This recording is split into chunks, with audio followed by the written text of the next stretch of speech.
What's going on, 2K fans? It's NBA All-Star 967 here again, and today I'm bringing you another NBA 2K19 wish list as we get nearer and nearer to the release date, which has been announced, which is September 7th for the 20th anniversary edition, and the normal release date for the standard edition is September 11th, if you guys didn't know that already, and the 20th anniversary edition has LeBron as the cover. But let's get right into the video. This video is going to be all about historic teams. And the first team is more recent, which is the 2014-15 Atlanta Hawks. They had the best record in the East, 16-22, and even though they got swept by LeBron in their conference finals, they had a really nice team. They were great defensively and offensively. And some key starters that you know are Paul Millsap, Kyle Korver, DeMar Carroll, Jeff Teague, and Al Horford, and they also even had a young Dennis Schroeder and Cephalosha and Bazemore. The next team that I think that should be in the game is the 2013-14 Trailblazers. There's nothing significant about them. It's just that they seem like a fun team to have in 2K. Which is a young CJ McCollum before he was actually like really getting his buckets. Damian Lillard, who was already somehow developed at age 23.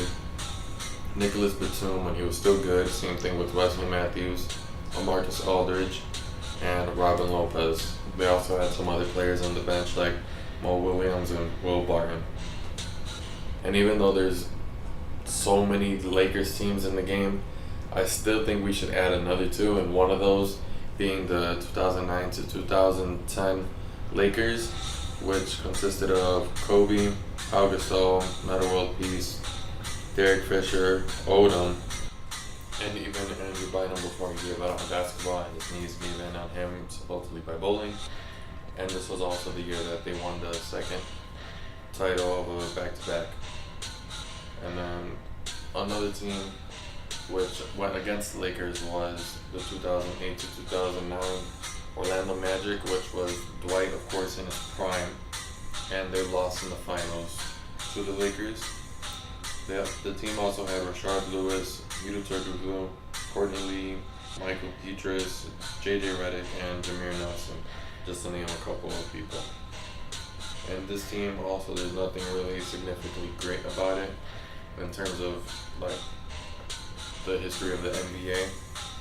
It's just a player that we'd like to have on a team, if not just put on an all-time team, which would be the 05 Washington Wizards, which had the one and only Gilbert Arenas, who infamously brought out a gun to practice because, you know, he just had beef with a teammate. And they also had Larry Hughes, Anton Jameson, who was pretty good back then as well, Brandon Haywood, and they also had Kwame.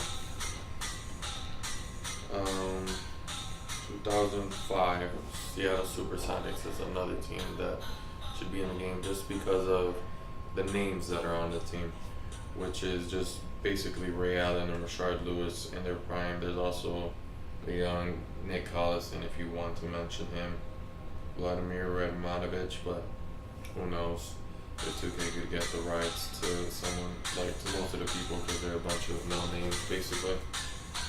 Another team is the 03 Magic. This is when McGrady was in his prime before he went to the Rockets, and this was also when Grant Hill started getting all those injuries. But I think that's why this could possibly not end up being in the game, is because Grant Hill was very injury prone. He played like 20 games in the season, and that was basically it. But they still made the playoffs. That's the thing. They could just base it off of how Grant Hill played when he was healthy. Plus, this team also had Mike Miller, Darrell Armstrong, and a washed Sean Kemp, and their future coach, Jack Vaughn. Another team that includes Ray Allen is the 2001 Milwaukee Bucks, which lost in Game 7 of the Eastern Conference Finals. They had Ray Allen, Glenn Robinson, Sam Cassell, and Irvin Johnson, which are the bigger names of the team, but the big three of Ray Allen, Glenn Robinson, and Sam Cassell are the big reasons why they should be added into the game for the historic team. And another team that has a lot of big names is the 97 Houston Rockets, which also lost in their respective conference finals to the Utah Jazz. They had Hakeem Olajuwon, who was 34 years of age, Clyde Drexler, the same age, and Charles Barkley, who was 33 years old. They also still had Kevin Willis coming off the bench, and they had Mario Eli or Eli, however you guys pronounce it. And we need a team that has Reggie Miller, and I guess the team that has the most playoff success is the 94 Pacers, where they lost in 7 to the Knicks in the conference finals, which of course MJ was retired, otherwise it would have been, he would have lost to the Bulls. They also had Rick Smith, Antonio Davis, and even Byron Scott was on that team. Another team that they should add in is the 1993 Phoenix Suns, which was the year that Charles Barkley won his MVP. He lost in the finals to MJ. And in the regular season, 7 players averaged double figures for scoring. Next is the 1985 or the 1986 76ers, whichever 2K would like to choose. 85 is 76ers lose in the conference finals. The next year they lose in the semifinals. The only difference is that in 85, Charles Barkley is a rookie. He's not as developed as he is in his second year. Dr. J still in 85 is averaging about 20 points, and they also had another player averaging 20. But either way, both teams have Maurice Cheeks, Dr. J, Charles Barkley, and Moses Malone. The second Lakers team that I mentioned earlier should be the 1980 Lakers, which was Magic Johnson's rookie year, where he played the final game of the championship and played basically all 5 positions. Kareem Abdul-Jabbar won the MVP. There's also still Michael Cooper, Spencer Haywood, although he was old already, and Jamal Wilkes was still averaging 20 points per game.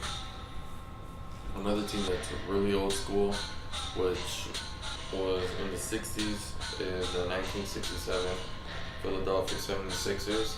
They won the title that year and went 68-13 back when they only played 81 games in a season. Wilt won MVP that year, averaging about 25 points, 24 rebounds, and between 7 to 8 assists, which is incredible for a center, especially since he's 7'1". Nonetheless, they also had Hal Greer, who recently passed away, if you guys don't know, Chet Walker, and Billy Cunningham. And then the next team that's also from the 60s is the 1964 Cincinnati Royals, where the Big O averaged nearly a triple-double. It was just 0.1 rebounds off. Jerry Lucas averaged 17 and 17, and of course there's other players on the team, but they're way too old school and a bunch of no-names for most people even care. But that's really it for this video.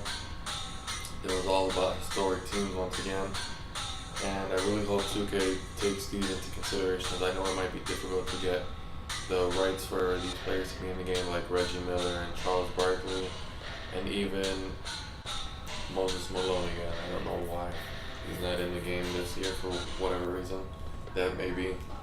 But yeah, hope you guys enjoyed the video. Like, comment, and subscribe, and also share this video, tweet it out, put it on Instagram, whatever you gotta do, spread the word so 2K can really give a listen to this and consider these teams to be put into the game next year, especially since we're just a couple months away from the game being released.